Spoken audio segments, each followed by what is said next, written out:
Halo teman-teman, apa kabar? Semoga semua baik dan sehat selalu ya. Teman-teman, kemarin saya melakukan perjalanan jarak jauh dari Semarang ke Tangerang naik VinFast VF3. Ini adalah sebuah mobil listrik yang imut, kecil, mungil. Tapi ternyata bisa juga dibawa perjalanan jauh dari Semarang ke Tangerang dengan selamat. Puji Tuhan teman-teman. Nah, kemarin sebenarnya saya menemukan beberapa cerita menarik, tetapi pada video kali ini saya ingin membagikan beberapa fakta menarik tentang mobil listrik. Siapa tahu berguna juga bagi kalian ya. Sedangkan video cuplikan perjalanan kemarin saya akan lampirkan di akhir video. Jadi simak terus video ini, jangan lupa klik tombol like dan subscribe. Fakta pertama, hampir semua rest area sudah ada SPKLU-nya. Kemarin dari 17 rest area yang saya lewati sepanjang perjalanan, hanya ada 2 rest area yang tidak memiliki SPKLU. Jadi seharusnya aman ya pakai mobil listrik untuk perjalanan jarak jauh.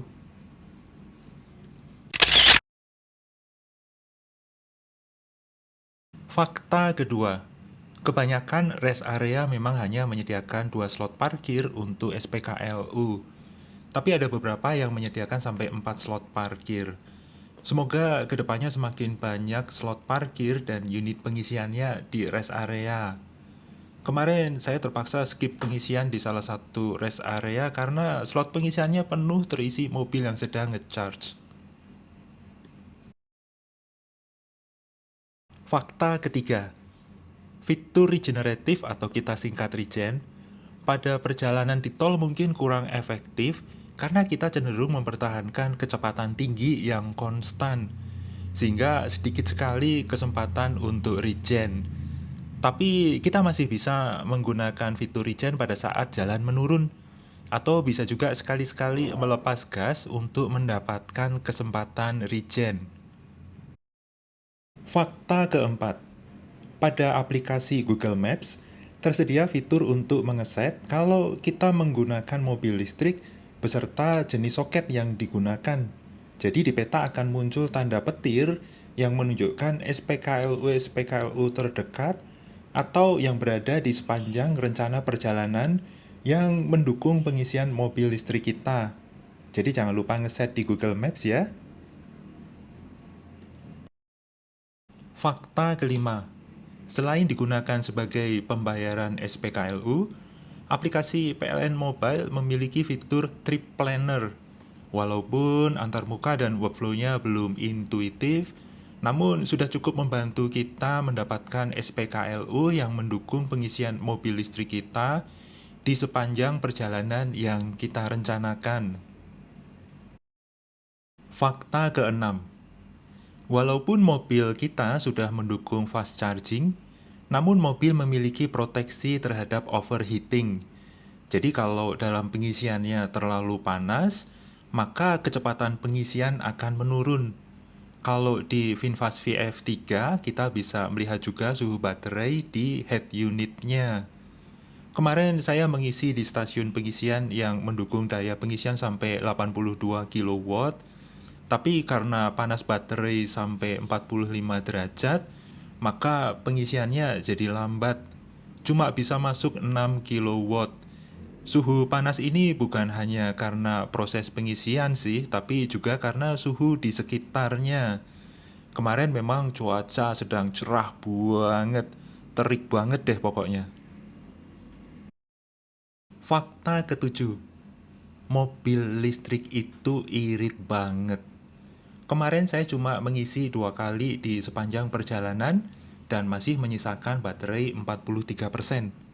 Kalau cuma dihitung dari 2 kali ngisi, maka cuma keluar uang 70 ribuan. Kalaupun ditambah pengisian sebelum berangkat, ya cuma 90 sampai 100 ribu rupiah aja sih. Tapi kita coba hitung angkanya dari jarak tempuh totalnya. Di sini dituliskan rata-rata pemakaian daya adalah 7,8 kWh per 100 km. Jika pengisian di SPKLU biayanya Rp2.500, maka biaya per kilometernya adalah 0,078 kWh per kilometer kali Rp2.500, yang berarti biayanya Rp195 per kilometer.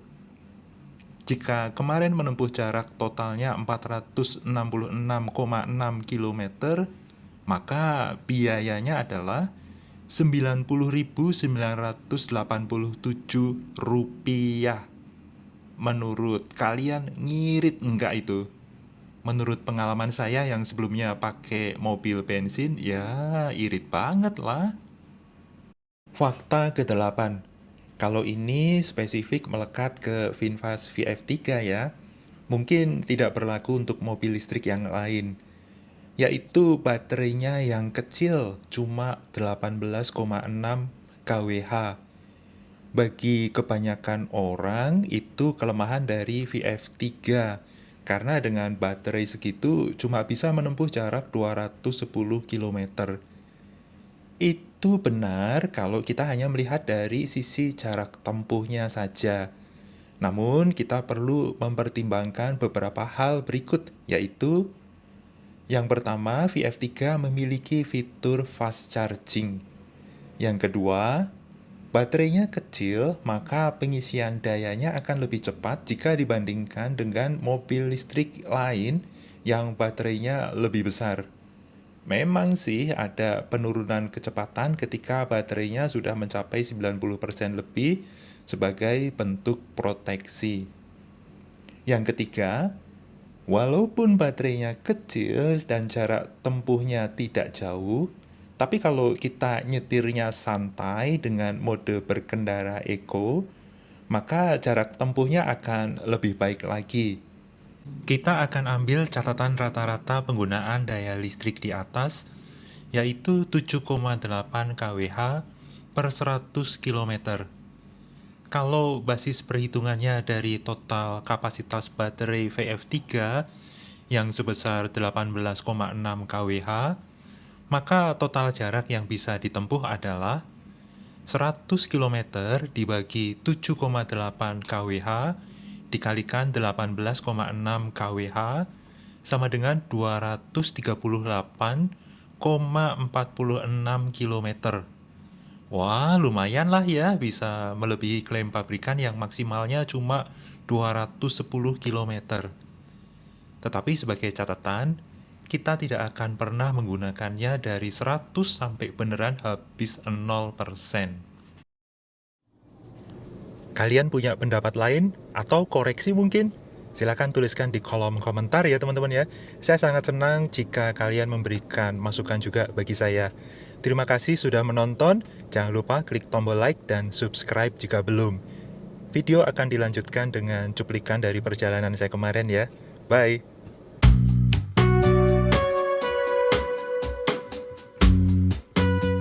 Selamat pagi teman-teman.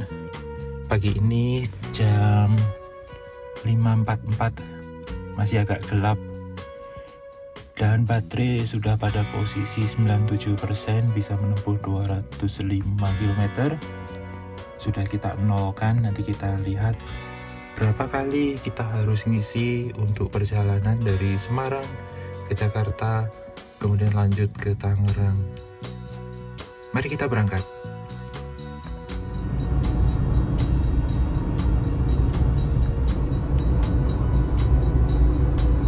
Oke, sekarang sudah jam 6:33, sudah menempuh jarak 38,7 atau 38,8 km ya.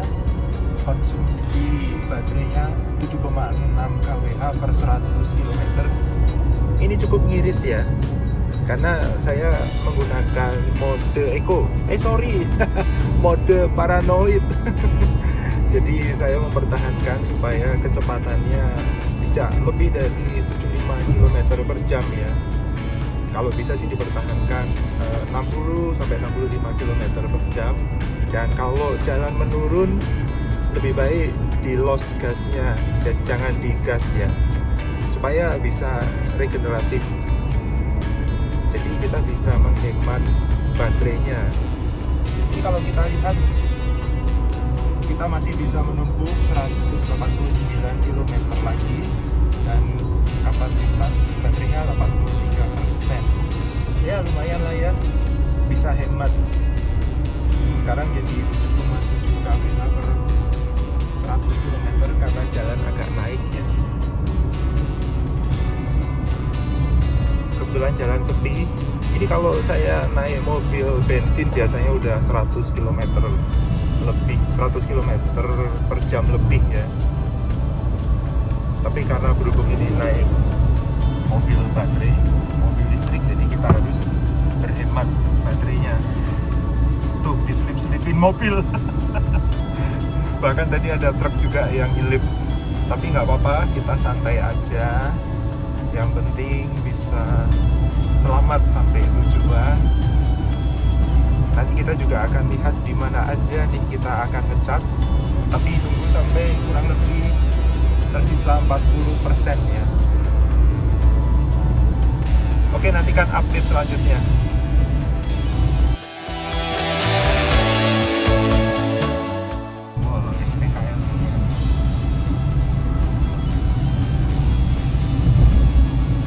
Coba kita lihat apakah ada simbol SPKLU-nya.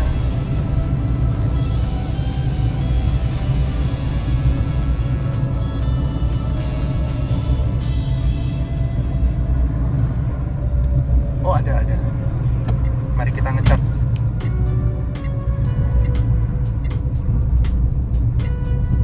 Ini dia, ada simbol SPKLU-nya.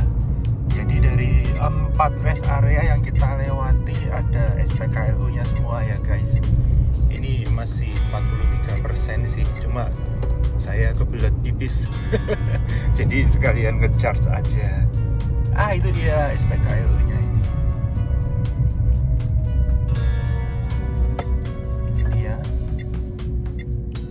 Setelah 600 meter, bergabung ke Jalan Tol Pejagan, Pemalang. Oke. Cuma ini apa ya?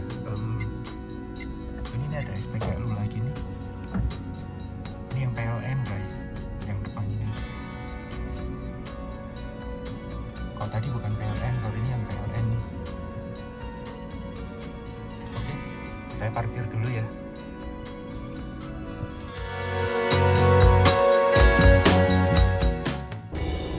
Oke, kita lagi ngecharge.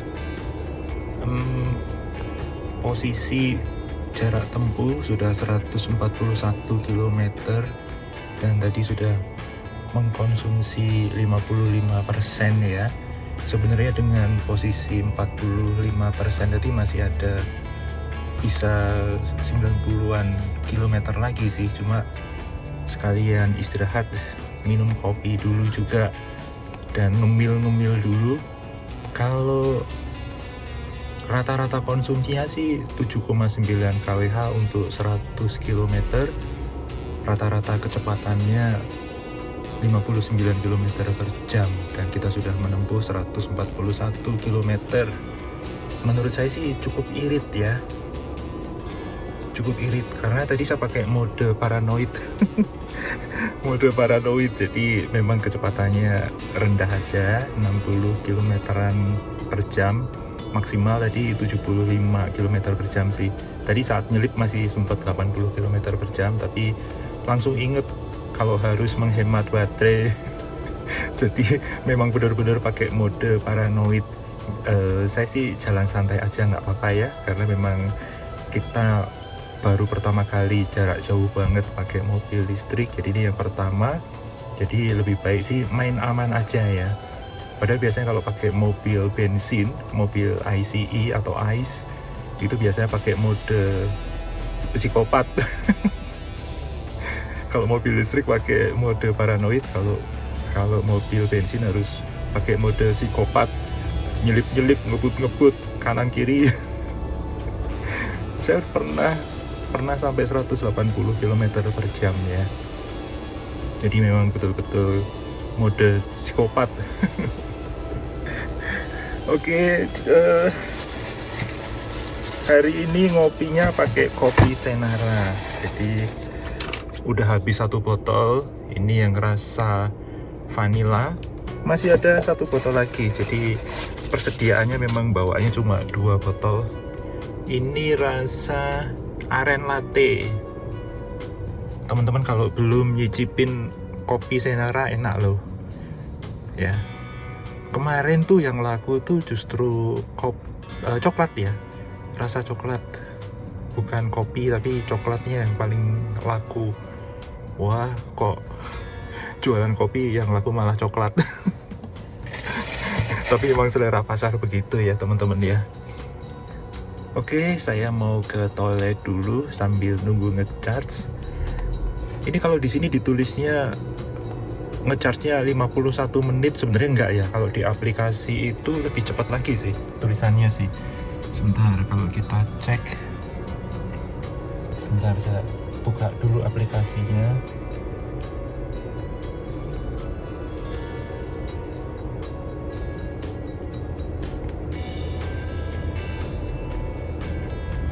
Nah, ini dia dari aplikasi.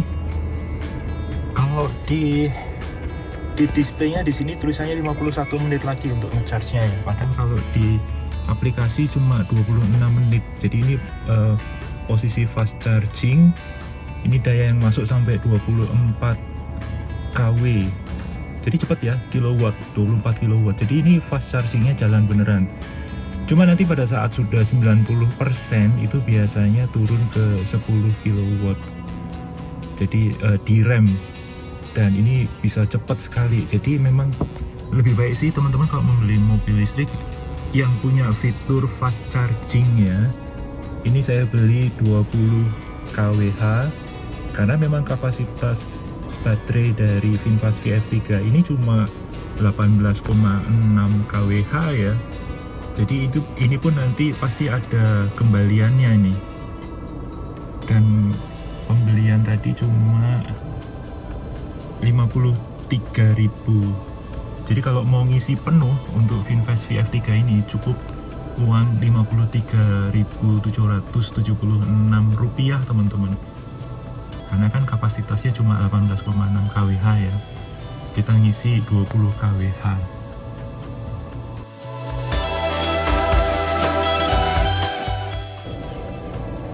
Jadi teman-teman, dari 4 rest area yang kita lewati sudah ada SPKLU-nya semua sih. Jadi seharusnya aman ya. Ini pengechargean kita yang pertama sudah menempuh 141,8 km. Lumayan lah ya. Tapi memang kemarin saya sih berharapnya 150 km ngisi setiap 150 km, tapi kan kita nggak bisa memaksakan. Siapa tahu nanti rest area berikutnya sudah jauh sekali atau bahkan nggak ada SPKLU-nya ya. Dan ini sekaligus istirahat di toilet, minum kopi, ngemil, jadi pas lah. Ini kita nunggu 20 menit lagi untuk ngecharge-nya. Cukup untuk istirahat ya, untuk minum kopi sambil ngemil. Jadi seharusnya aman-aman aja sih kalau kita pakai mobil listrik untuk perjalanan jarak jauh ya. Yang saya suka dari VinFast VF3 ini karena baterainya termasuk kecil. Mengapa malah jadi keuntungan nih? Karena kecil, 18,6 kWh aja, sedangkan jarak tempuhnya maksimalnya ya 200 km. Tetapi karena baterainya kecil, sudah ada fast charging juga, itu berarti waktu pengisiannya akan lebih cepat. Karena isinya cuma maksimal ya 15 kWh aja gitu, dan karena sudah ada fast charging jadi cuma 30 atau 20 menit lah ya. Jadi seharusnya lebih cepat. Kalau dianalogikan ini seperti iPhone dengan HP Android yang lain. Jadi HP iPhone itu biasanya baterainya itu kecil ya, kapasitas baterainya kecil. Tetapi karena iPhone itu lebih efisien, jadi tidak terlalu banyak makan daya, maka baterainya awet-awet aja gitu loh. Jadi walaupun kapasitasnya kecil dibandingkan HP Android, jadi akan lebih awet, lebih lama hidupnya, dan ngecharge-nya juga lebih cepat kalau iPhone. Sedangkan kalau Android untuk mengejar kemampuan yang sama seperti iPhone itu dia harus pakai fast charging yang berapa 10 watt ya, dan baterainya harus besar sekali kapasitasnya. Nah, kalau VinFast VF3 ini ya kayak iPhone itu, jadi baterainya kapasitasnya nggak besar, sudah ada fast chargingnya juga, jadi kita lebih nyaman gitu loh. Sekali ngecharge paling cuma 30 menitan aja. Inilah yang membuat saya langsung beli VinFast VF3 ya. Alasan itu sih, fast chargingnya itu kayak deal breakernya. Tadinya saya hampir aja beli REV, tapi kalau lihat speknya REV ya, yang 300 km, baik yang light maupun yang pro, sayangnya untuk pengisiannya nggak bisa secepat VinFast VF3 ini. Jadi mikir gitu loh, jadi mikir kita mau pakai mobil listrik kok jadi repot. Jadi repot itu ngisinya lama ya, padahal kita udah buru-buru mau pakai gitu ya. Saya lihat beberapa YouTuber yang lain yang menggunakan REV itu bahkan ngecharge semalaman itu belum 100%. Jadi terpaksa mobilnya ditinggal di SPKLU. Kemudian dia pulang ke rumah naik motor, dijemput istrinya. Jadi itu malah ngerepotin gitu ya. Sedangkan mereka kalau ngisi di rumah jauh lebih lama lagi. Jadi bisa 8 jam sampai belasan jam. Kalau VinFast VF3 ini kalau ngisi di rumah iya lama juga, tetapi tidak selama itu. Karena charger portable bawaannya VinFast ini kan 3 kWh, jadi 3 kWh ya. Sedangkan kapasitas dari baterainya VinFast VF3 ini kan 18,6. Jadi kalau betul-betul dari 0 itu butuh waktu 5-6 jam. Tapi kan biasanya nggak sampai betul-betul 0 ya. Jadi paling tidak itu 5 jam lah, 4-5 jam. Pengalaman saya ngisi di rumah itu kalau dari 50% itu paling 2-3 jam. Tapi kalau pernah kemarin itu sampai 20%, sisa baterainya 20% itu ngecharge 4-5 jam lah. Jadi masih relatif lebih cepat daripada tetangga sebelah itu. Daripada merek sebelah ya. Jadi itulah yang kemudian saya nekat beli VinFast VF3 ini, karena alasannya itu sih, karena lebih cepat, jadi nggak ngerepotin gitu loh. Ya memang repot sedikit karena akan nunggu, tapi nunggunya tidak selama itu. Ini kalau lihat di aplikasi estimasi selesainya 16 menit lagi, jadi pas lah ya untuk istirahat ya, bisa sambil ke toilet, bisa sambil ngemil, atau kalau mau makan di restoran juga masih cukup lah ya 30 menit. Jadi itulah yang bikin saya membeli VinFast VF3. Tapi VF3 ini di samping kelebihan-kelebihan itu memang ada kelemahan-kelemahannya juga. Mungkin suatu saat saya akan membuat video khusus untuk membahas kelemahan-kelemahan dari VinFast VF3 ini ya. Oke, kita tunggu dulu sampai full, kemudian kita lanjutkan perjalanan.